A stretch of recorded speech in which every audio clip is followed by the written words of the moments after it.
Hello everyone, this is General Hand Grenade. Welcome to my war room in Prince George, British Columbia. You haven't heard from me lately. I've been busy working on another project.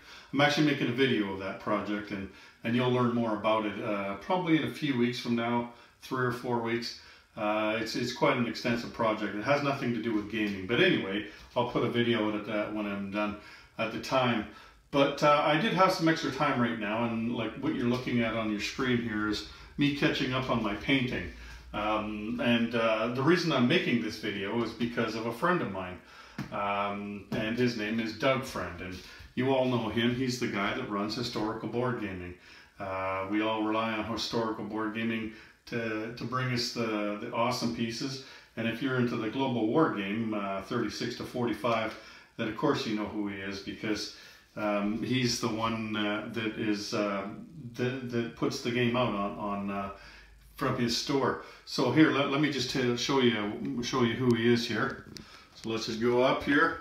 This is from when I was in Tulsa playtesting for the next version of the game and for a few other games. So this is Doug right here, the guy in the green shirt, and there's his friend Will Henson, the guy who I think he's the one really that invented the 36 game. And then there's some hand grenade guy there. I'm not sure who he is or why he's in the picture, but anyway, that's what Doug looks like if you haven't seen him before. So the reason I'm making this video, and I wouldn't have done it, like I don't normally put out personal information about people, but then in a couple of days ago in the Battle News, it's Historical Board Gaming's newsletter, Doug told the story about what's going on in his life. So I just wanted to make this video to congratulate him, because he's retiring. I think he was finished already this week. Like right now he's on a holiday in Phoenix, and so he's already done work. What he did, like you would think with all the work that he'd done at Historical Board Gaming that was his job, right? But that actually wasn't his job. That was just his passion. That's his side project. Like the rest of us, we might come up with house rules and stuff. Doug comes up with a company, you know, starts making his own pieces and everything. So he's been around for a while, but like his full-time job was a computer-assisted design draftsman, and what he was doing was designing equipment for oil refineries on his computer. So he's pretty talented when it comes to designing things on his computer, and that's where these pieces come from, is from his work designing things on the computer, right?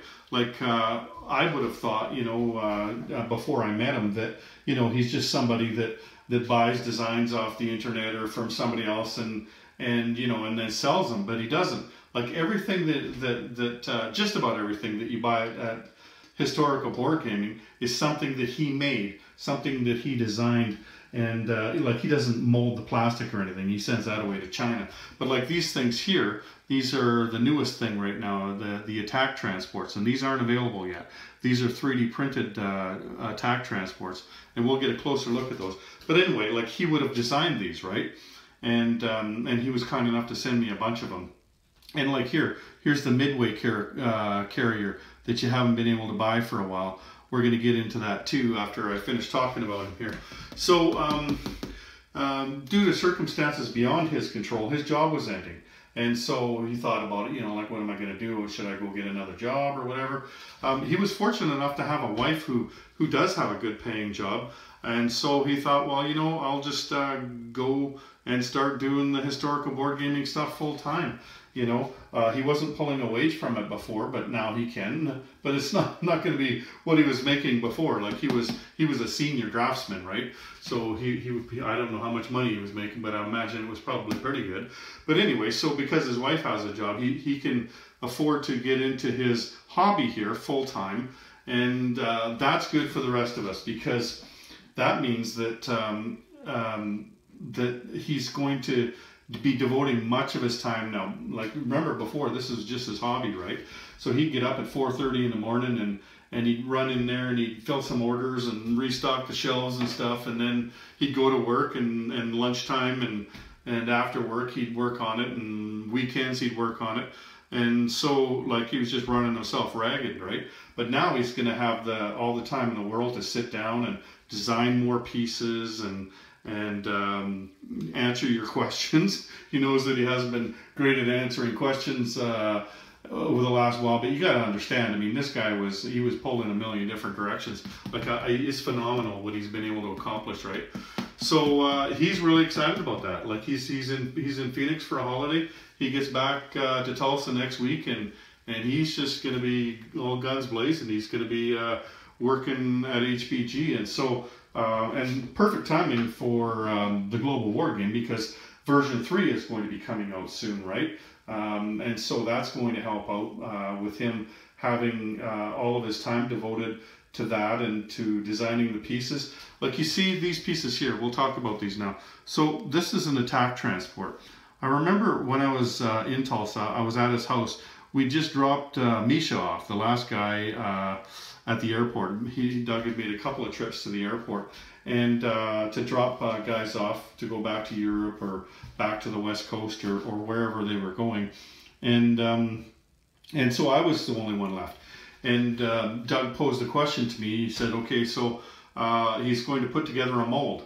And he explained to me how that works, and there's like 20 slots in this mold. He said, what kind of units should I make? You know, units for 36, because people, like, they have trouble finding pieces. And, you know, like, Shapeways is really expensive, right? And so that's usually where you find pieces, like battle cruisers, for instance. I bought all my battle cruisers on Shapeways, and it probably cost me $100, you know, at least, maybe more. Just to buy a few battle cruisers, because they're probably somewhere between $6 and $7 or $8, and that's American. I'm Canadian, and so to me that's about $10, right, or more, and then the shipping and everything on top of that. But anyway, so we were talking about, we were brainstorming for hours on which pieces to put into this mold, what kind of pieces they needed, heavy carriers and heavy battleships and things like that. And I said, it's too bad there wasn't some kind of transport, you know, some kicked up transporter. And so Doug gets this little gleam in his eyes, like, yeah, you know, and you know, like, if that was you and me talking, we would have said that, and yeah, that'd be cool, you know, and then we'd go on and life would go on. But not Doug, though. If you're Doug, then you go out and you design yourself a battle cruiser, and then you just happen to have the best World War II board game on the planet. And so you've got a place to put it. So this is the Haskell. It's designed after, I think it was an American ship, the Haskell. And it's just going to be the same piece for everybody. And now these are all painted. I've painted these, right? Like, he's going to make a plastic mold, and then they're going to come out in all the nation's colors. So you can see I've got Japanese and American and British. There's an Anzac one there. Some Italian ones and Germans and Russians. I didn't bother with any French because I didn't think that the French would buy any, even if you play with the rule that I do, where you can develop attack transports, or the French can develop one weapon at the start of the game by rolling the dice like everybody else does, and you got them. I just didn't think you'd buy many of them, and even if you did get that one as France, you could always throw a chip under it or something. But you look at the detail on this, like, it's how Doug does these things, the effort that he puts into them. Like, you see on the front of it there, those are I don't know how well you can see it, but those are little trucks sitting on the deck of a transport ship. So what these things are, these attack transports, they're a different kind of transport, and there was some in the war, and they're easier to unload. So how that's going to work out in the game is that you know how when in the first round in amphibious assault, any type of infantry other than a Marine has to take double casualties, right? So you would lose 2 infantry instead of just 1, like for 1 hit against you. So and a Marine would be only 1 hit. But with these attack transports, if the Americans were using an attack transport, for instance, then you would just be single casualties. So that's the only difference with the attack transport and the normal transport. I had thought that maybe they would defend at one or something as well, but as of today anyway, they're just going to give you that option where you don't lose double casualties. And so like here's a Liberty transport. You can see how much nicer they are and how much more detail he puts into things like that, right? And like I color code my things. So this is white. White is for a transport, but also I've got red. So like here's a heavy battleship that's red. So I put red on the ends and white in the middle there. So because this is also a weapon. Let me just show you the chart there. I've got all the charts. I think these charts are just about done. These might even be the final ones that come out. I'm not sure yet, but anyway, like here's the attack transports here. So the British and the American, actually the British are on the second stage. The Americans are only on the first stage. So maybe that Haskell was a British transport. I'm not sure, but anyway, it's a technology that you have to develop. And you might notice the heavy carriers while we're here too, because I'm going to talk about those next. So the heavy carriers are really hard to develop. They're like 10,999. So that's going to be that's not going to be easy to develop, right? You've got to roll 10 and then 3 9s in order to get it. But what he's going to do for the heavy carrier, like this is you might remember he used to have a Midway carrier in the 3D printed section of the Historical Board Gaming website, and that's it right there. Like here's one that's not painted right here, and so it's a pretty nice sculpt. It's nicer, much nicer. Like here's the other guy's sculpt, right? It's not very nice. Like it's okay. There's nothing wrong with it. It's just not as nice as the ones that Doug made, right? So and there's also more room on these. So I think what he's going to do is he's going to make these just slightly larger than what they are. Like add 10% or something. I'm not sure what the number is, right? But anyway, these will be bigger, and then what will happen is that those heavy carriers are going to carry 3 units or 3 planes instead of 2, right? So any combination of tactical bombers and fighters, there will be 3 of them instead of 2, and you'll have to develop that technology as well. I believe they're going to cost 5,555 and instead of 4,444. And like with the build chart, it takes you 4 turns to actually build one of these things, right? So anyway, that's what it's going to cost you, is that 5,555 to do it. Now, just again to keep talking about the kind of things that he does, like all of these markers that you buy on his site, he made these markers. He designed them, and then he's got a machine there that makes them.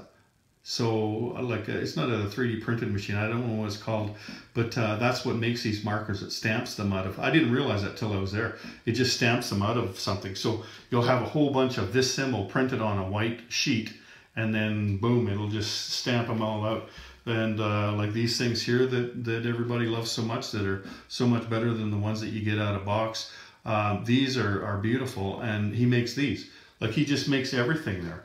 Every kind of marker and everything that you buy off his site, he makes them. He designs them and he makes them. Like I remember he asked me, because I have a YouTube channel, this is when we didn't really know each other, he said, what can I make for the A&A community? This is before I got into global war. I said, what I really want is a fuel gauge marker, because I've been looking everywhere and all I can find is just crap, and all you sell is cardboard. I don't want cardboard.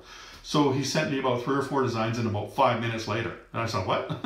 Like I thought, well, that was quick, right? And he had one that I liked, but it was square. I said, no, I like number 3, but can you make it round? And so he sent me back. I said, okay, now can you make it a brighter color? So within 20 minutes, he had designed this marker here.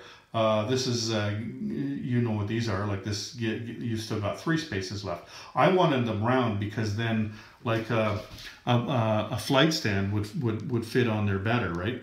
Because I have flight stands, and so that's why I wanted a round one instead of a square one.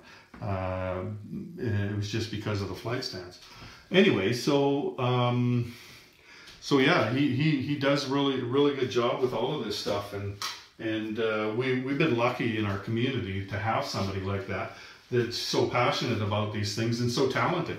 Like, it's probably because of his work that he knows how to do all this stuff and do it really well. And the other thing, one of the things that he's going to put in the mold is battle cruisers. Like, here's a battle cruiser here. This is the Alaska class. He's going to put this into a mold, but not this one. See, I got this one from a different designer on Shapeways, but you look at it, it's too small. Like, here's a regular American battleship here. Here's a battle cruiser. The only difference between battle cruisers and battleships were basically the weight, and reason for that was because of the amount of armor on them. The guns were almost the same, but there was a treaty that was signed just after the First World War, and I think it was in 1920. It was right around then, limiting people from building any more battleships. So what they did was they built battle cruisers, which was basically the same thing, but it didn't, like, I think the way that they classed them as ships was how much displacement there was. So once you put your ship in the water, how much water was displaced when you did that, you know? And because of the lack of armor on them, they didn't displace as much water, and that also made them faster, by the way. So anyway, but you look at the difference between somebody else's and Doug's, and Doug's is much nicer because it's the right size. But when he makes his, I believe it's going to be this one, the Alaska class. And then, but like, you look at here, this is the other guy's battleship, right? The regular battleship out of box. And then this is Doug's. Like, it's just so much nicer, so much more detail to it and everything, right? So this is the kind of thing that we can expect in the future more of, is more units coming out and just a better selection, right? So I'm pretty jacked about that. And again, here, I got a couple more examples. Look at, oh, I just dropped that. Here it is. Okay, so the other guys put out a tank. Nothing wrong with that tank, right? It's kind of generic, though. Doesn't even have tracks on the bottom. It's just a flat bottom. Everybody's got these things, right? Then here's basically the same tank. Like, this was a Panther tank. This is a Panther II tank. Look at how much more detail is on that. And you look on the bottom there, and it's got tracks all the way around it, right? And then the other guys, this is their idea of a Tiger tank here, right? That's not a Tiger tank. That's a Tiger tank, right? You know, it's just so much nicer. And so that's great. We're going to get all these things, and, you know, and a whole bunch more markers and things like that, because Doug's going to have the time to do all this. And I'm really happy for him. And I tell you why, because I'm at the age where I'm down to my last decade or so before I'm retired as well. And I can tell you that it takes a lot of effort throughout your life to do a job, to be in the workplace and to be successful in the workplace. And he has, and I have as well. And you get to where you're about 50 years old, and it's harder to get out of bed than it was when you're 30 or when you were 25. And so to keep going past 50 and you know, it's and to accomplish as much as you have and to gain as much experience as you have. And when you get into your 50s and around 60 and stuff, you're the person that everybody else is looking to for advice. You're the senior person in your company, probably, right? And the other people who are about that age that are watching this video, they'll know exactly what I'm talking about. Like, you're the one mentoring other people, so there's more pressure on you to be that person, that go-to person. And it's not easy, but you do it, and you're successful at doing it. And so if you have a mother or father or a grandmother or grandfather that's retiring anytime soon, man, tell them congratulations, you know, because that is one of the hardest things that you will do in your life, is to have a career. It's something that lasts for most of your life. Like, people, they think when they get out of school or when they get out of college, you know, there's this big celebration, like, I've accomplished so much, you know. And yeah, that's an accomplishment. There's no doubt about it. But I tell you, it's nothing compared to the accomplishment that you have when you've had a whole career, decades and decades of starting at the bottom and and getting through the tough times, and that's, you know, if it was just your work, then that's one thing, but you're also probably starting a family and raising a family, and Doug's done that. He's got kids, he's got grandkids, he's got a wife. He and his wife met. He told me the story. He, as if he didn't have enough to do in his life, right? He decided he'd pick up ballroom dancing. It's another hobby, right? You know, I don't know if you've ever seen ballroom dancing, but it doesn't look easy. So anyway, that's it. He found a woman that liked ballroom dancing. They were in the same class. Anyway, they've been dancing ever since. I'm not sure how long they've been together, but they sure seem to like each other a lot. So good for him, right? But yeah, kids and grandkids and you know, like he coached, like if you have known him for years, you'll know that the name he used to go by, like I go by General Hand Grenade online, he used to go by the name Coach of Many. That's because he used to coach kids. He used to mentor kids. I think football, I think that was his sport. So, you know, like it wasn't just his job, it was, and his family, he's always helped out in his community as well. And that's, you know, kudos to him and congratulations to him. Well deserved, and we all are thankful. I know everybody that I've ever talked to about. I was just talking to somebody last night, Admiral Seabass, how thankful we are that Historical Board Game exists and that we have this place that we can buy awesome pieces from and that make our gaming so much better experience. You know, like Admiral Seabass is just getting into the global war game, and he's loving it, right? And for somebody to do that on their spare time, you know, that's just amazing, right? And like I think Will is the guy that came up with the game, but Doug is the guy that can realize it. You know what I mean? He doesn't just, yeah, that'd be a good idea. No, next day he's got a map. You know what I mean? Maybe a little bit longer than a day, you know. Or if you say, I think what we need is a kicked up transport. Next thing you know, Doug's got transports, you know. Like that's the kind of guy he is. He just goes out and he just gets it done. So yeah, I can't say enough about my friend, Doug Friend, and how much props he deserves for a lifetime full of working. And I wish him well, and I hope that you guys all comment in the comment section below the video and wish him well as well. Not just so that he makes nice pieces for us, but in his life, you know, that he lives a long, healthy life with his wife and with his kids and his grandkids, and you know, like he deserves a lot, and I hope that he gets all those great things that he deserves.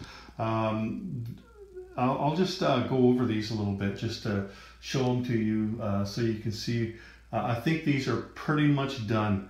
I don't know if any of the numbers on these charts are going to change at all, but in case you were wondering what things attack and defend at, I'll just go over these slowly so that you can look, and then you can pause it. You know, like if you were looking for something in particular, you can pause it. This is the chart here. The charts are nicer. The color of them is nicer than the old ones. The other ones were kind of gray, and these ones are a bit gray too, but there's more color to them. I think the difference with this one here is that the other chart ended in July of 45, whereas this one keeps going, right? If you wanted to play with the variable ending, then that's the only difference in the production chart down here. And the fact that, you know, it's got a different picture and it's kind of green and yellow instead of just gray. Nicer pictures, nicer backgrounds. You can't really pick that up as much on a camera as you can looking at it. Anyway, I don't think I have much more to say. This video was really just to congratulate my friend Doug and to wish him well in all his endeavors that he gets into after this.